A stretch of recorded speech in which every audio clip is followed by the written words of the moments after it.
या फिर साइकोलॉजिकल जो हमारा विधि है, मेथड्स है, वो बहुत सारे हैं। लेकिन बहुत सारे विधि का भी अपना अपना इम्पोर्टेंस है, मतलब हर विधि से हर काम नहीं कर सकते। जैसे कोई छोटा बच्चा है, तो छोटा बच्चा पढ़ा लिखा नहीं होता, वो अपनी बातों को नहीं बता पाता है क्योंकि उसका भाषा विकास नहीं हुआ रहता है। तो इसीलिए उसके बिहेव को हम लोग ऑब्जर्व करते हैं और ऑब्जर्व करके उसके बारे में जानते हैं। इसी तरह से मान लीजिए कोई पढ़ा लिखा है जो सवाल जवाब दे सकता है, तो उसके लिए हम लोग उसको क्वेश्चन बना के दे देते हैं और वो क्वेश्चन में टिक लगा के आंसर देता है।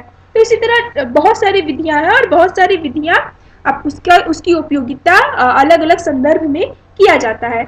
इसमें हम लोग प्रेक्षण विधि, ऑब्जर्वेशन मेथड है, इसके बारे में पढ़ेंगे। देखिए, ऑब्जर्वेशन मेथड ये बहुत मतलब सरल है और बहुत मतलब इम्पोर्टेंस रखता है, क्योंकि इससे ऐसे लोगों का भी हम लोग स्टडी कर पाते हैं जो कि उतने पढ़े लिखे नहीं हैं, या जो छोटे बच्चे हैं, या जिनका भाषा हमारे भाषा से अलग है। जैसे हम दूसरे कल्चर के लोग, दूसरे भाषा के लोगों का अगर हमें स्टडी करना है, तो हम प्रेक्षण विधि का ही इस्तेमाल करेंगे। हम लोग कुछ भी चीज़ देख रहे हो तो वो ऑब्जर्वेशन होता है, लेकिन ऑब्जर्वेशन मेथड या साइंटिफिक तरीके से जब मनोवैज्ञानिक यूज़ करते हैं ऑब्जर्वेशन, तो उसके कुछ कैरेक्टरिस्टिक्स हैं जिससे हम जनरल ऑब्जर्वेशन को अलग कर सकते हैं। तो जो ऑब्जर्वेशन मेथड है उसमें 3 चीज़ों का होना बहुत ज़रूरी है, जिसमें चयन है, दूसरा आपका रिकॉर्डिंग है, और फिर तीसरा है एनालिसिस ऑफ डेटा।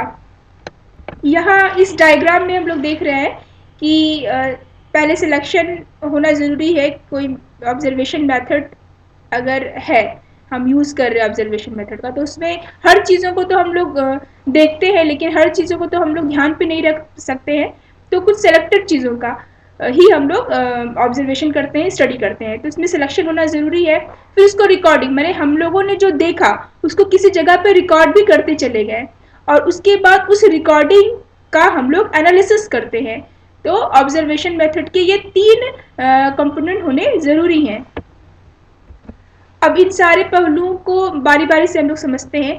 चयन का अर्थ ये हुआ कि हम, जैसे उदाहरण यहाँ पे दिया हुआ है कि 11वीं कक्षा के विद्यार्थी अपने विद्यालय में समय कैसे व्यतीत करते हैं। इस स्तर पर 2 बातें संभव हैं। एक कि जो रिसर्चर है वो उस रूप में सोच सकते हैं, भली बात ही जानते हैं कि विद्यालयों में क्या होता है, और आप उन मतलब हम लोग उन क्रियाकलापों की सूची भी बनाकर विद्यालय जाकर देख सकते हैं कि उनमें से कौन से क्रियाकलाप घटित हो रहे हैं।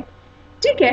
तो यहाँ पे जब मतलब जो संबंध में हम लोग देखें प्रेक्षण के विधि में, तो अब या तो हम लोग उस वहाँ पे जाके देखें, या फिर अनुमान करके कुछ लिस्ट बना ले और फिर उसमें टिक करते जाए कि ये हो रहा है, ये नहीं हो रहा है।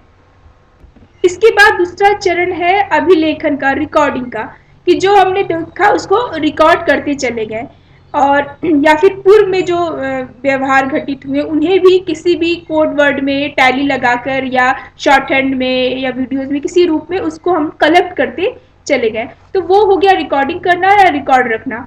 इसके बाद है कि जो डेटा मिला हमें उसका विश्लेषण करना। तो विश्लेषण जैसा कि बताया था कि हम लोग किस तरह से उसको अंक में बदलते हैं या सांख्यिकीय उसका विश्लेषण करते हैं। तो उसी तरह ऑब्जर्वेशन में भी, जैसे हम लोग विद्यार्थियों का एक्टिविटीज़ देखे, जैसे कि एग्जाम्पल में था, तो उस एक्टिविटीज़ में क्या क्या एक्टिविटीज़ शामिल है कि खाली पीरियड में हम लोग क्या क्या करते हैं और बाकी किस तरह से इंटरेक्शन करते हैं। तो उस सारी चीज़ों को मैंने, ये पर्टिकुलर व्यवहार कितना बार किया गया, कैसे किया गया, इसका हम लोग एक एनालिसिस करते हैं। और एनालिसिस का लक्ष्य ये होता है कि हम उस पर्टिकुलर डेटा से कुछ मीनिंगफुल इंफॉर्मेशन प्राप्त कर सकें। अब आगे देखेंगे हम लोग प्रेक्षण के प्रकार। प्रेक्षण के ऐसे प्रकार को 2 भागों में बांट सकते हैं। 2 भाग भी फिर 2 भाग में विभाजित हो जाते हैं। तो पहला है प्राकृतिक बनाम नियंत्रित प्रेक्षण। प्राकृतिक प्रेक्षण माने कि जो चीज हूबहू हो रहा हो।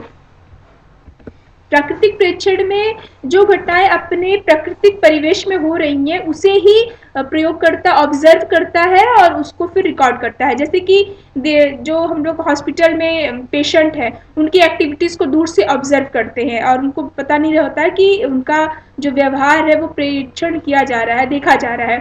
फिर घर में और विद्यालय में, या जो ऐसे केंद्र हैं जहाँ पे छोटे छोटे बच्चे लोग जाते हैं, खेल कूद करते हैं, प्ले स्कूल्स, तो वहाँ भी हम लोग इस तरह की ऑब्जर्वेशन को नेचुरलिस्टिक ऑब्जर्वेशन का इस्तेमाल करते हैं। या नेचुरलिस्टिक ऑब्जर्वेशन का मतलब है कि जो नेचुरली जो चीज़ व्यवहार हो रहा है, जिसमें कोई हस्तक्षेप, कोई जोड़ तोड़ मैनिपुलेशन नहीं किया जाता है रिसर्चर के द्वारा।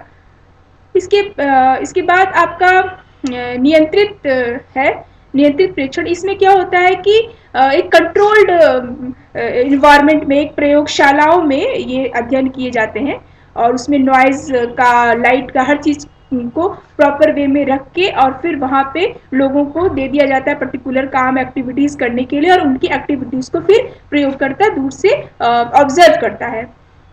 दूसरा जो आपका है असहभागी बनाम सहभागी प्रेक्षण। देखिए, पार्टिसिपेंट नॉन पार्टिसिपेंट जो ऑब्जर्वेशन है उसमें क्या होता है कि एक है कि नेचुरल कंडीशन है, नेचुरल कंडीशन में ऑब्जर्व दूर से किया जाएगा, लेकिन ऐसा भी हो सकता है कि वहाँ पे दूर से ऑब्जर्व किया जाए, या फिर ये भी हो सकता है कि उस नेचुरल इन्वायरमेंट में उसी की तरह, जैसे कि हम भी विद्यार्थी बनकर, एक रिसर्चर विद्यार्थी बनकर जाके स्टूडेंट के बीच रहे, तो उसमें क्या हो गया कि हमने उस पूरे परिवेश में प्रेक्षण किया। और एक होता है कि हम लोग दूर से प्रेक्षण करें।